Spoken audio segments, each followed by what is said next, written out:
Cérémonie de l'anniversaire de l'appel du 18 juin 1940.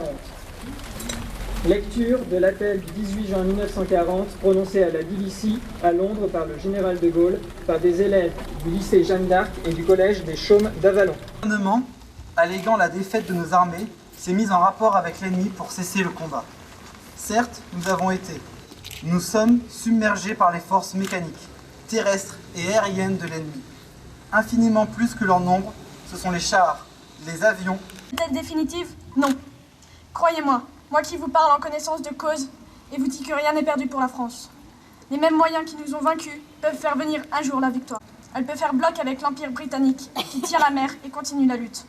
N'empêche pas qu'il y a dans l'univers tous les moyens nécessaires pour écraser un jour nos ennemis. Foudroyés aujourd'hui par la force mécanique, nous pourrons vaincre dans l'avenir par une force mécanique supérieure. Général de Gaulle, actuellement à Londres, j'invite les officiers et soldats français qui se trouvent en territoire britannique ou qui viendraient à s'y trouver, avec leurs armes ou sans leurs armes, à se mettre en rapport avec moi. Quoi qu'il arrive, la flamme de résistance française ne doit pas s'éteindre et ne s'éteindra pas. Demain, comme aujourd'hui, je parlerai à la radio de Londres. Le 18 juin 40, depuis Londres, le général de Gaulle, après les Français, a refusé la défaite et à poursuivre la guerre par tous les moyens disponibles, partout dans le monde.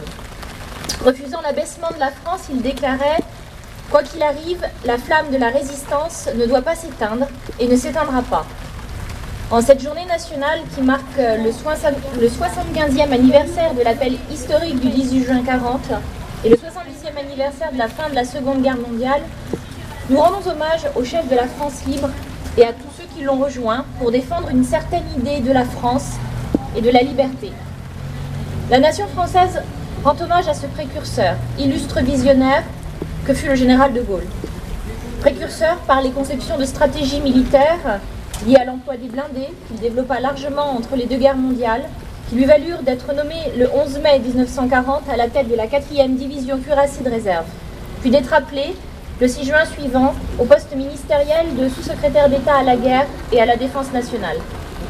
Illustre lorsqu'il appela les Français à poursuivre la lutte, créant la France libre, puis la France combattante, et unissant ainsi autour de lui tous ceux, en France métropolitaine comme hors de l'Hexagone, qui voulaient rendre à la France sa liberté.